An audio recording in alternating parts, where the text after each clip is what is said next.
삼성. 이렇게 시작됐다. 이병철 회장 회고록. 마지막 회상.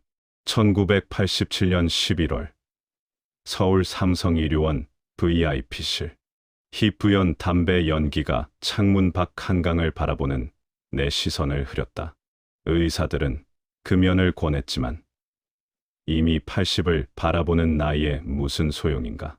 담배 한 모금이 60여 년 전 그 시절을 다시 불러온다. 1938년 3월 1일.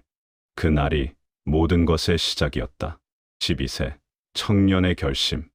병철아, 정말로 하겠다는 거냐? 아버지 이찬우는 심각한 표정으로 나를 바라보았다. 경상남도 의령군 정곡면 중교리. 우리 집 사랑방에는 봄바람이 불어왔지만 공기는 무겁기만 했다. 예, 아버지, 더 이상 이곳에만 머물러 있을 수는 없습니다. 나는 22세였다. 와세다 대학 정치경제학부를 졸업하고 고향에 돌아온 지 2년.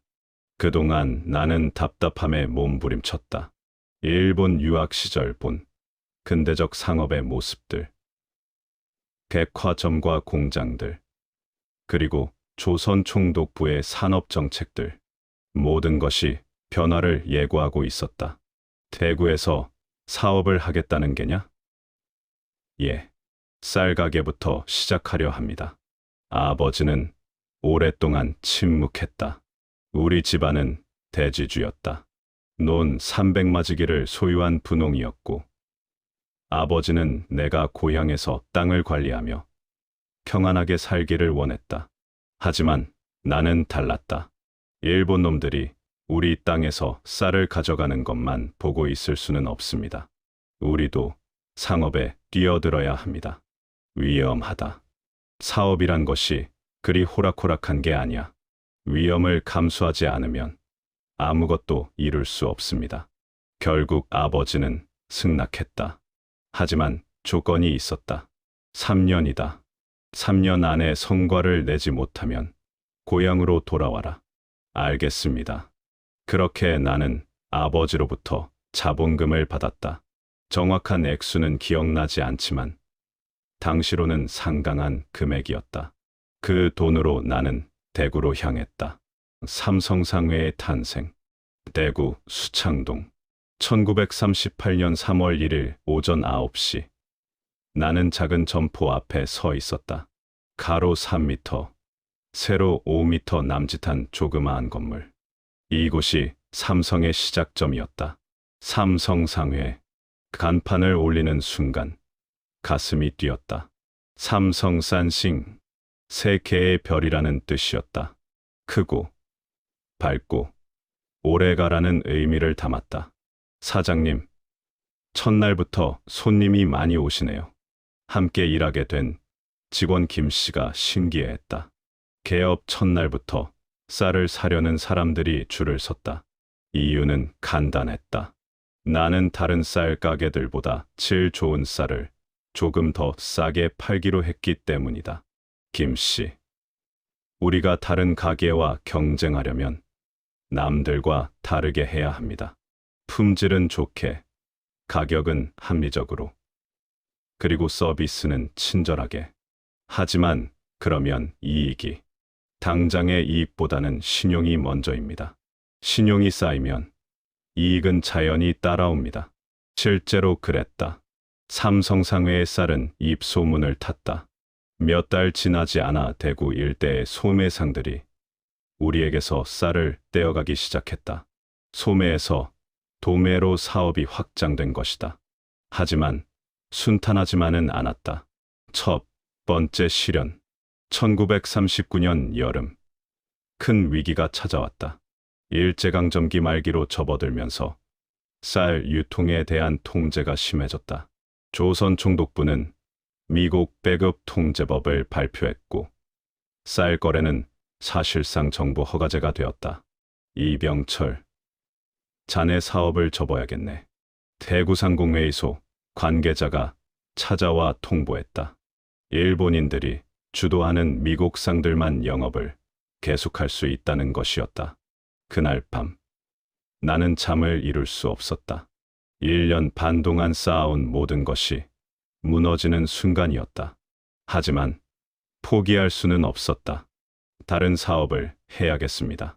나는 결심했다. 쌀 사업이 막혔다면 다른 길을 찾아야 했다. 당시 만주와 조선 사이의 물류가 활발했다.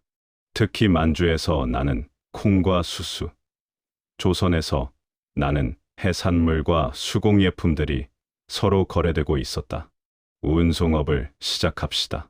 1940년 삼성상회는 운송업으로 업종을 바꿨다. 트럭, 이대로 시작한 작은 운송회사였지만 시대의 흐름을 읽은 선택이었다. 전쟁이 확대되면서 물류 수요는 폭증했다. 전쟁과 생존. 1941년 12월 태평양 전쟁이 발발했다. 일제는 조선을 병참기지로 활용하기 시작했고 물자 수송의 중요성은 더욱 커졌다. 하지만 전쟁은 양날의 칼이었다. 사업 기회는 많아졌지만 위험도 함께 커졌다. 언제 징용으로 끌려갈지 모르는 상황이었다.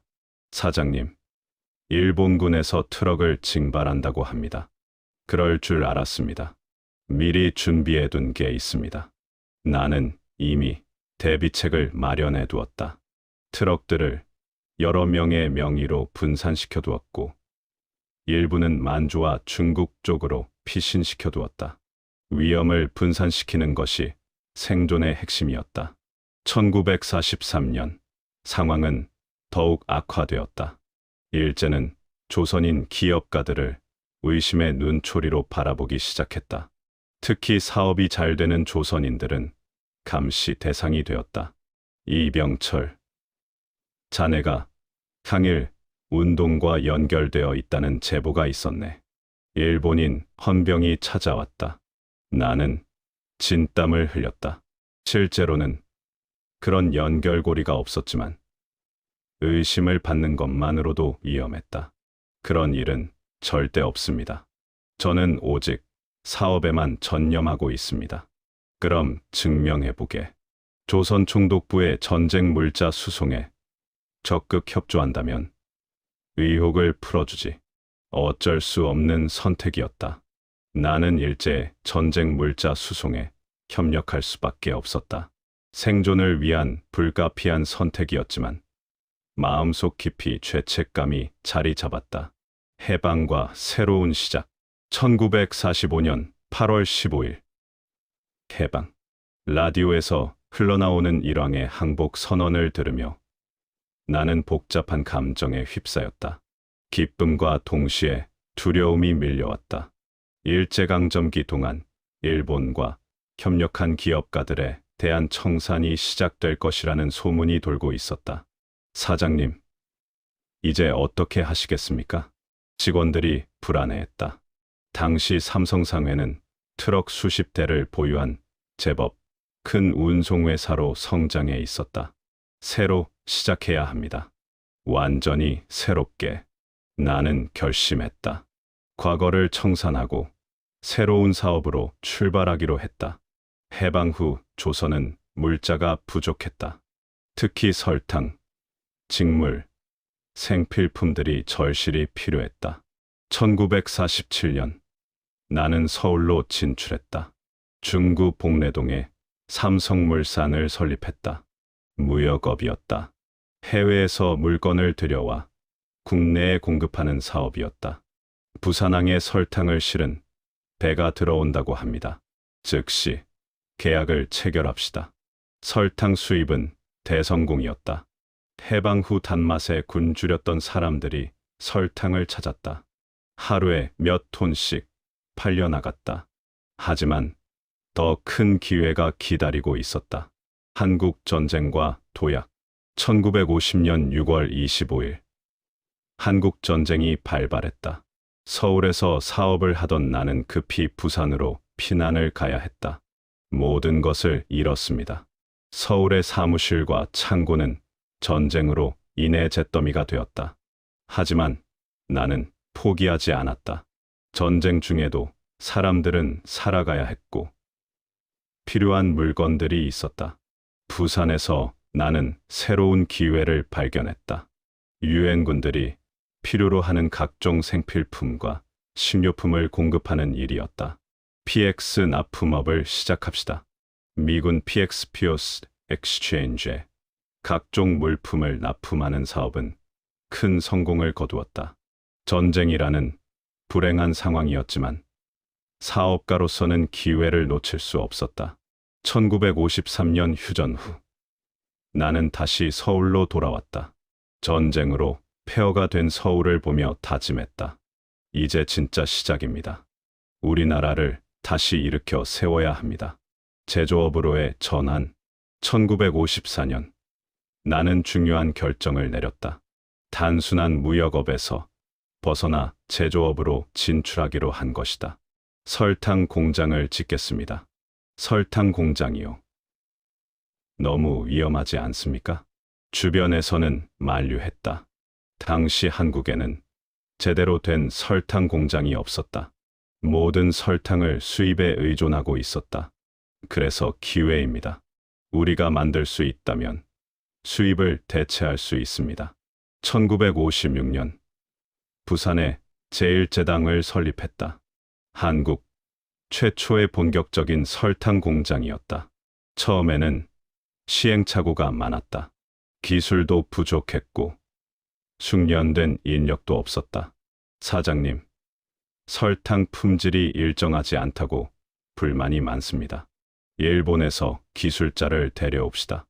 그리고 우리 직원들을 일본에 보내서 기술을 배워오게 합시다.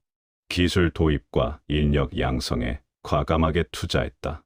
몇 년의 시행착오 끝에 제1제당은 안정적인 품질의 설탕을 생산할 수 있게 되었다. 전자산업의 꿈. 1960년대 나는 새로운 분야에 주목하고 있었다. 전자산업이었다. 일본을 비롯한 선진국에서는 이미 텔레비전, 라디오, 냉장고 같은 전자제품들이 대중화되고 있었다. 우리도 전자제품을 만들어야 합니다. 1969년 삼성전자를 설립했다. 처음에는 흑백 텔레비전 조립부터 시작했다. 사장님, 일본 부품을 들여와서 조립만 하는 것이 무슨 의미가 있습니까? 시작이 중요합니다. 조립부터 시작해서 점차 우리 기술을 개발해 나가야 합니다. 실제로 그 예상은 맞았다. 텔레비전 조립을 시작으로 삼성전자는 점차 라디오, 냉장고, 세탁기로 제품 라인을 확장했다. 하지만 진짜 도전은 반도체였다. 반도체의 꿈. 1974년 어느 날 나는 미국 실리콘밸리를 방문했다. 그곳에서 본 것은 충격이었다. 작은 반도체 칩 하나가 거대한 컴퓨터의 기능을 할 수 있다는 것이었다. 이것이 미래입니다. 그날 밤 호텔에서 나는 결심했다. 삼성도 반도체 사업에 진출해야 한다는 것을. 하지만 반대가 많았다. 회장님, 반도체는 너무 위험합니다. 초기 투자비만 천문학적이고 기술도 없습니다. 일본과 미국이 이미 시장을 장악하고 있습니다. 우리가 들어갈 틈이 있을까요? 임원들은 한결같이 반대했다. 하지만 나는 확신했다. 늦었다고 생각할 때가 가장 이른 때입니다. 지금 시작하지 않으면 영원히 기회를 놓칠 수 있습니다. 1983년 마침내 삼성 반도체를 설립했다. 64KB DRAM 개발 프로젝트를 시작했다. 시연과 극복. 반도체 개발은 예상보다 훨씬 어려웠다. 수백 명의 엔지니어들이 밤낮으로 연구했지만 좀처럼 성과가 나오지 않았다. 회장님, 이미 100억 원 이상 투입했는데 아직 제대로 된 제품 하나 나오지 않았습니다. 재무 담당 임원이 걱정스러운 표정으로 보고했다. 계속합시다.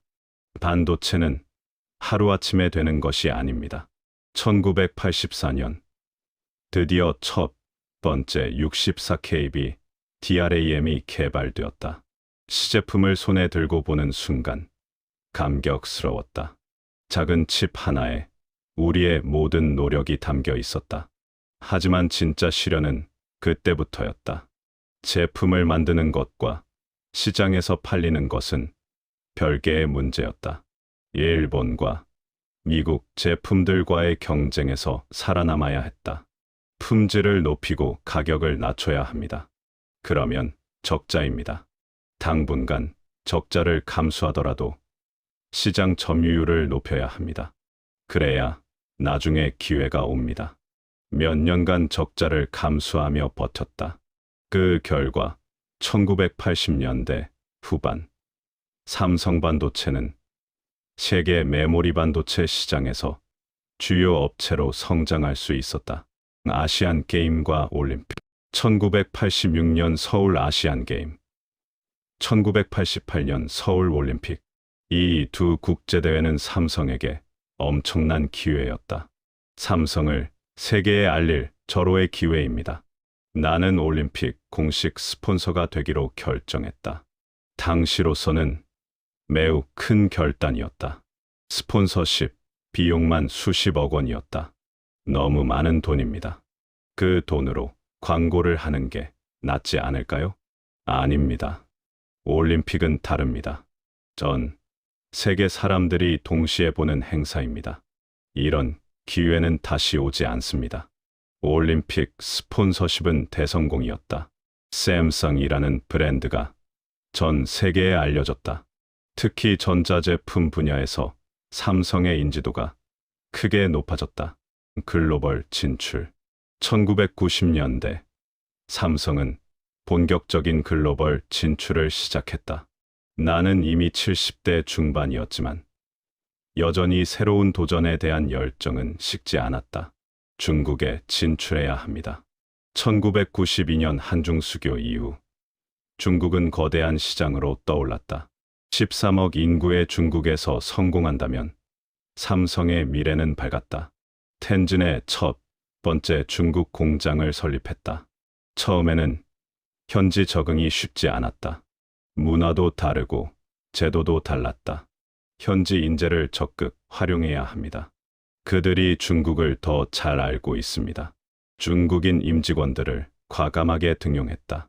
그들의 도움으로 삼성은 중국 시장에서 빠르게 자리 잡을 수 있었다. 신경영과 혁신 1993년 6월 7일 프랑크푸르트 캠핀스키 호텔 나는 삼성 임원들을 모두 소집했다. 마누라와 자식 빼고 다 바꿔라. 이 한마디로 시작된 것이 신경영 선언이었다. 이미 75세였지만 나는 여전히 변화의 필요성을 절감하고 있었다. 앞으로는 품질이 경쟁력입니다. 수량보다는 품질, 단기 이익보다는 장기 경쟁력에 집중해야 합니다. 신경영은 삼성의 모든 것을 바꿨다. 조직 문화, 인사 시스템, 생산 방식까지 모든 것이 새로워졌다. 특히 품질, 혁신에 집중했다. 불량품을 만들어내는 것은 범죄라고 할 정도로 품질에 대한 의식을 혁신했다. 차세대 준비 1990년대 중반 나는 경영 승계에 대해 진지하게 고민하기 시작했다. 삼성이 지속 가능한 기업이 되려면 체계적인 승계가 필요했다.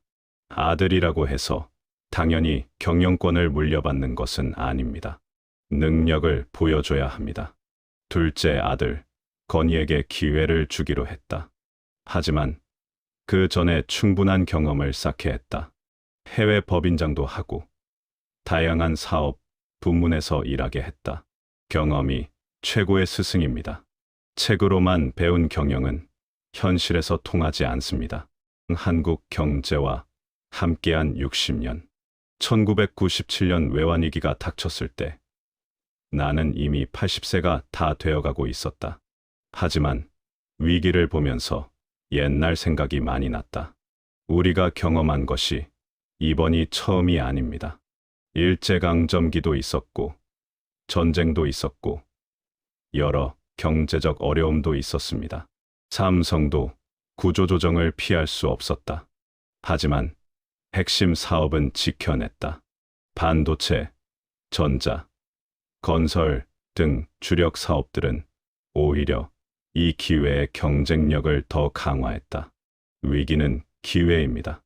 남들이 어려울 때 우리가 더 강해질 수 있다면 그것이 진정한 경쟁력입니다.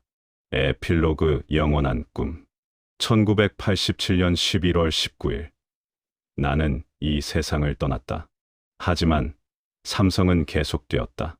22세에 대구에서 시작한 작은 쌀 가게가 60년 만에 세계적인 기업이 되었다. 돌이켜보면 감회가 깊다. 가장 기억에 남는 것은 사람들이다. 함께 일했던 수많은 임직원들, 그리고 삼성 제품을 믿고 써준 고객들. 그들이 없었다면 오늘의 삼성도 없었을 것이다. 특히 젊은 시절 함께 고생했던 초창기 직원들이 생각난다. 월급도 제대로 못 줄 때가 많았는데도 끝까지 함께 해준 그들. 그들의 헌신이 삼성의 밑거름이 되었다. 내가 삼성을 통해 이루고 싶었던 것은 단순히 돈을 많이 버는 것이 아니었다. 우리나라가 가난에서 벗어나고 세계와 당당히 경쟁할 수 있는 기업을 만드는 것이었다.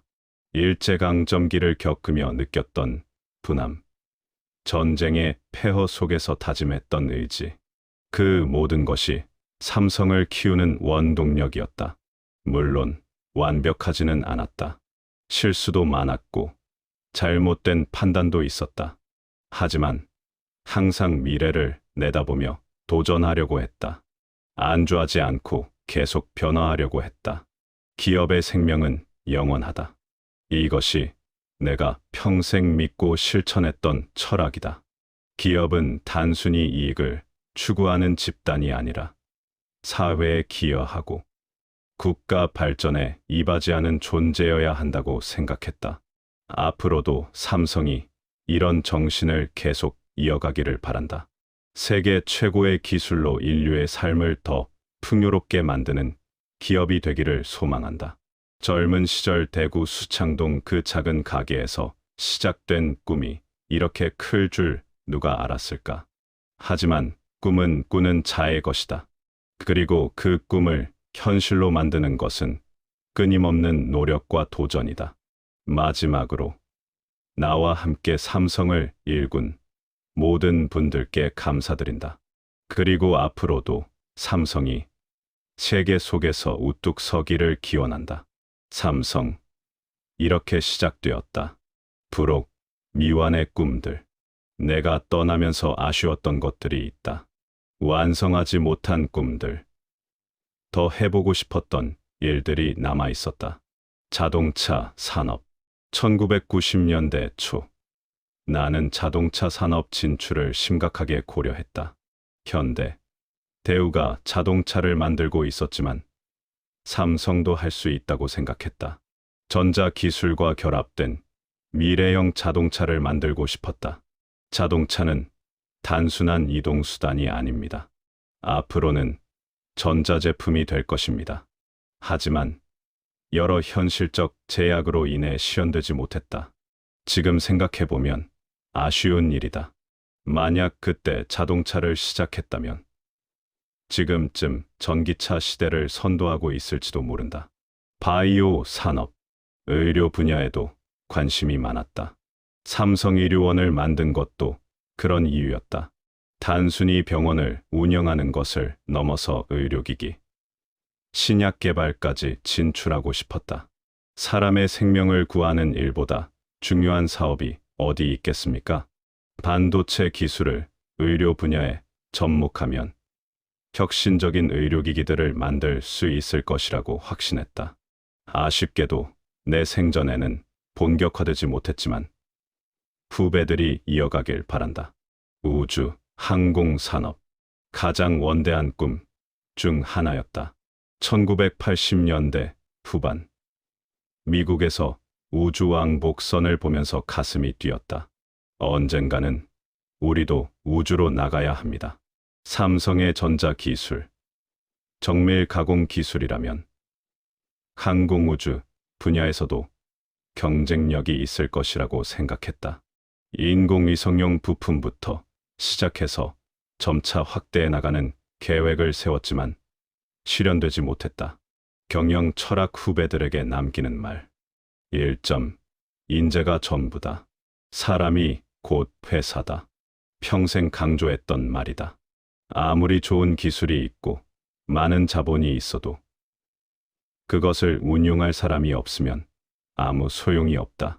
삼성이 여기까지 올 수 있었던 것은 훌륭한 인재들 덕분이었다. 특히 어려운 시기에 회사를 떠나지 않고 끝까지 함께해준 사람들. 그들이야말로 삼성의 진짜 자산이었다. 후배들에게 당부하고 싶다. 인재 채용과 육성에 아끼지 말라. 단기적으로는 비용이 들어가는 것 같지만 장기적으로는 가장 확실한 투자다. 2점. 기술이 미래를 만든다. 기술 없이는 미래가 없다. 삼성이 반도체에 투자한 것은 도박이라고 말하는 사람들이 많았다. 하지만 나는 확신했다. 기술이 없으면 언제까지나 남의 뒤를 따라갈 수밖에 없다는 것을. 연구개발에 대한 투자는 절대 아끼면 안 된다. 당장 결과가 나오지 않아도 꾸준히 투자해야 한다. 기술은 하루아침에 만들어지지 않기 때문이다.